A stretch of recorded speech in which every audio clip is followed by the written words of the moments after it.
Welcome back to the channel, everyone. Davey Deathray here, back with another franchise ranking. Guys, I am so pumped because I've done a couple of these for Friday the 13th. Check that out there.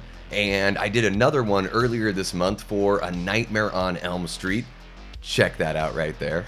And you guys have been so incredibly supportive, not only watching the videos, but also jumping into the comments section, letting me know your franchise ranking for each one of these historically awesome horror franchises. Not only that, everyone's been really respectful and awesome, which is so great. I love that about you guys so much. I really like seeing, different opinions voiced and just different rankings, especially when you let me know why. It's really cool to see why some person might put, a movie that's not really beloved at the top of their ranking, or maybe one that's really popular is down there at the bottom. And I like to know why. It fascinates me and it helps inform my opinion because I like to go back and watch these movies over and over again. So maybe there's something about what you see in a movie that I'm missing, and if you let me know, the next time I watch it, I've got a totally different perspective. I think that's one of the awesome things about this community. We can lift each other up, we can share our opinions, and at the end of the day, we can come together because we've got this common interest and this common love for horror. So in this video, we are going to cover a very beloved horror franchise, one that most folks say doesn't have a bad movie in the bunch. So I'm really excited to let you guys know my ranking here, and maybe you'll be surprised at where some of these films land. I guess we'll just see, so let's get right into it. Real quick guys, before we get going, please like, subscribe, and leave a comment. Let me know your Scream franchise ranking and why. Like I said in the intro, I love knowing the reasons why you put a film where it is, so let's get that conversation going, and here we go. Alright, coming in at number 6 is Scream 6 from 2023. This movie had me about 2/3 of the way through. I was really enjoying everything that I had seen up until that point, but holy crap, when we get to the killer reveal, they completely lost me.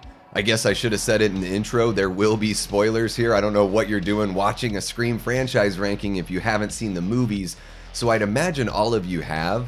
But when the reveal happens and we learn that the killers are Richie's father, who's the homicide detective, and Richie's 2 siblings that we didn't even know were related to Richie, I felt like the rug was just completely pulled out from under the audience. I found myself totally distracted for the rest of the movie. I was so upset with what they did on the killer reveal that instead of going along for the ride and enjoying that third act of the film, I was just thinking about how I thought it was complete bullshit that that's the route that they went. So not the best way to end your film, and I guess in this ranking, part of what you'll find is the reveal is a big part for me. It's really tough to get that reveal to be surprising and satisfying, especially after the first film, and then we realize that each one of these is going to be a whodunit as you go along.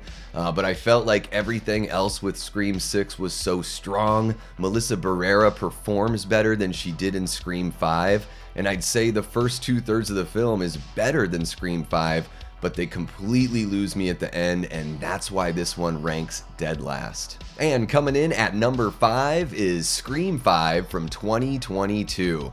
Yeah, I don't know what it is with the radio silence guys. They just don't quite do it for me as an audience member. They've had plenty of success, so you can't really take that away from them, obviously. But they're just like almost there to pleasing me as a Scream fan with their 2 entries, but they don't quite stick the landing. Here in Scream 5, I think they're kind of disrespectful to some of the other sequels that came before it, particularly Scream 4. I think they kind of go after that movie a little bit. I don't understand why. I think it's, pretty rough and an odd thing to do in a franchise like this. And again, the killer reveal is not so solid. I'll admit that it's a little bit better than Scream 6, which is why it gets the edge here, but I kind of called it from the first 15 or 20 minutes of the movie. I knew exactly who the killers were going to be. I thought a lot of the kills were pretty lackluster, especially Kyle Gallner's character that gets stabbed in the neck. It looks like there's zero resistance, this like CG blade. I felt like that was a character that could have been a red herring throughout most of the movie, and they just dispose of him really quick. I really didn't like the whole explanation and reasoning for the killer's motive, this whole like, trying to say that basically if you don't like a movie, you're a toxic fan and you're like this close to being a serial killer because of your fandom, which I just think is really odd. I think it sort of, is calling out people that, haven't liked all the Star Wars movies, haven't liked every single Marvel movie. Basically, if you're not giving your money freely to the movie industry and not asking questions or even, caring too much about the quality of the film, then you're just as bad as a serial killer and pretty deranged. So I thought that the whole like moral of the story was pretty off. And yeah, this one is okay for me, just not that great. Again, Melissa Barrera is better in Scream 6. I think she's serviceable here. But yeah, these two radio silence entries didn't really do too much for me as a fan. I don't think they're bad by any measure, but I don't think they compare nearly as closely with what Wes Craven did in the first 4 films. Sliding in at number 4 is Scream 3 from 2000. And don't be fooled by its ranking here, because these last 4 films in the lineup, I love every single one of them. It's marginal between each one. So the last like 3 or 4 times I've watched Scream 3, I've gained so much more respect for it. I really like the ending here with the reveal of Roman as the killer. There's something about that brother-sister connection that didn't work for me as much when I was younger, but the older I've gotten, the more I'm like, man, this is actually really heavy here. When they hold hands as Roman is dying and he looks up at Sidney, there's this really significant like, oh my God, this is my sister, and maybe I could have had something with this person, but I chose this totally different psychotic path. So I think there's something really cool there, some emotional depth that really isn't in, Scream 5 or 6 at all. And even though this movie's got a certain amount of silliness, I think that by the 3rd movie in the franchise, it's okay for them to shake it up a bit, kind of go away from the more serious nature of the first 2 films, which definitely have their comedic moments, but I think Scream 3 leans more into the comedy, which put people off at first. There's also Courtney Cox's bangs. Everyone talks about those bangs. I think they're hilarious. Speaking of hilarious and Gale, Parker Posey is just magnetic here. She is a show stealer, absolutely. I really like Patrick Warburton as well as the security guard. His whole like, hey, Dewdrop. That stuff just cracks me up every minute of it. And yeah, Scream 3 is really fun. You got Lance Henriksen popping up there. Roger Corman, who recently passed away as of the shooting of this video, but it's really cool to see him there. He's, the godfather and grandfather of so much horror B movies, and a guy that really brought up so many actors and directors and helped them start their careers. So love seeing that in this film. And yeah, Scream 3, every time I watch it, I'm like, is this better than the other films that I have ranked higher? We'll see how that develops as time goes on. But yeah, right now I feel really good about Scream 3 in my number 4 spot. Guys, we are already in top 3 territory here in what's a relatively small franchise. So making its way to our number 3 spot is Scream 2 from 1997. Now, this was the first Scream film I saw in the theater. When I saw the original film, I had part of the ending spoiled by one of my friend's sisters. I'll never forgive her, but I made sure to be there for opening night of Scream 2 so no one could ruin the reveal for me or anything like that. I had a heck of a time watching this one in the theater, and for a long time, it was my second favorite in the franchise. I think Sidney is maybe a bit too sidelined in this movie for the first couple acts, but it is sort of nice because we have this ensemble cast. We've got Liev Schreiber coming in as Cotton. Really, in the first movie, he was just there in the background, in news footage. So it's cool to see him actually get to play that character. This whole, like, is he good, is he bad kind of thing that the story puts you through is really nice as well. Man, the car chase scene, or, basically when Ghostface attacks the 2 police officers in the car and then wrecks the car at the construction site. You get that pull that goes right through the one cop's head. Such an awesome effect, and such a tense scene when Sidney and Hallie have to climb over Ghostface. That is one of the most like palpably tense scenes in the entire franchise. I think one of the best like tense scenes in all of slashers. Really memorable. Something that definitely gives this movie the edge over Scream 3, even though I've warmed up to Scream 3 a lot more in recent years. I also really like the killer reveal. I mean, Mickey is a little ridiculous, but he plays it up so much that I kind of get a kick out of it. And I do really like Laurie Metcalf here as Mrs. Loomis. This whole kind of like Betsy Palmer from the original Friday the 13th kind of thing that we get. It's really awesome. Hate seeing Randy go, but Jamie Kennedy puts in a great performance here as well. And yeah, this movie has surprises. It's got some twists and turns and really enjoyable to this day. So I think it deserves that number 3 spot. Very, very rightly so. And making no apologies for my second favorite film in the franchise, Scream 4 from 2011. That's right, I'm one of those Scream 4 guys. I don't know what it is that makes people hate this movie so much. I know in certain shots, they've got that kind of Vaseline look on the camera, but it's not throughout the whole movie. But it seems like the way people talk about it, it makes it sound like it's the entire movie that has this kind of odd look. However, what stands out to me is that not only did Wes reinvent and reinvigorate the slasher subgenre in '96 when he put out the original Scream, but here he is in 2011, upping the ante. The gore is just out of this world. This film is so bloody, and he's basically saying like, yeah, I did this almost 20 years ago, and here I am doing it again. There you are. You're welcome. Thank you very much. The killer reveal here with Emma Roberts playing Jill Roberts was something that I totally didn't see coming.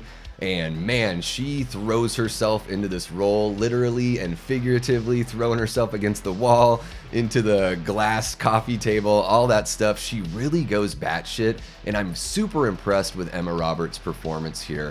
I think somebody coming from her background and her family, she probably could have just gotten acting roles just based on her family name, right? And here she is in this horror movie, just giving it everything she's got. Her performance here totally blew my mind the very first time I watched it. So much so that I ended up rewatching the movie like a day or two later. I don't know what it is sometimes with these whodunit movies where I like to go back and rewatch and see if I can pick up on any of the clues or anything like that.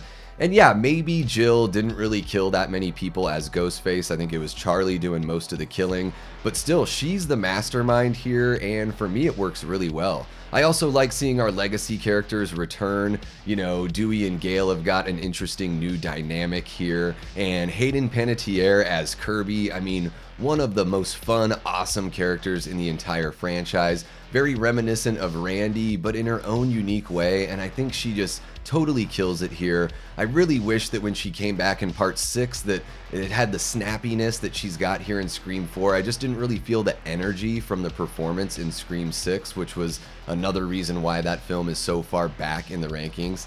Dead last, in fact. But here she is unreal as Kirby. So much fun.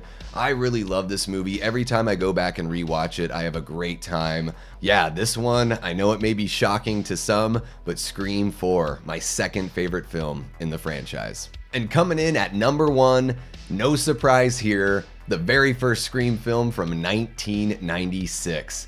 Yeah, this one just, like I said earlier, reinvented and reinvigorated the slasher subgenre. Felt like it came out of nowhere, even though it had really only been a handful of years before the slashers really dipped down into the doldrums. But at my age, at 14, when I first saw this film, it was like, boom, oh my gosh, we are back. We've got another icon. We have a whole new series that is picking up the pieces from Michael Myers, Jason Voorhees, and Freddy Krueger, and taking it to a new generation. That self-awareness was really nice in the original Scream, and really, looking back at it, it's not too self-aware as much as some of the later films become. But this one kind of kicked that all off and sort of warmed us up to this idea of that meta slasher, that sort of wink at the camera. All of these characters are aware of the same movies that we have. They live in the world that we live in. So it made it feel a little real. And even though there had been like whodunit slashers beforehand, I felt like it was really fresh in this first Scream film, and they did it in a way that like My Bloody Valentine or The Prowler, and especially the original Friday the 13th, never even touched this level of whodunitness. If that's a word, I don't know. I might have just invented it. But I have so much fun here. Neve Campbell is really charming as Sidney, of course. You've got great side characters. I mean, Randy, I love Randy in this film.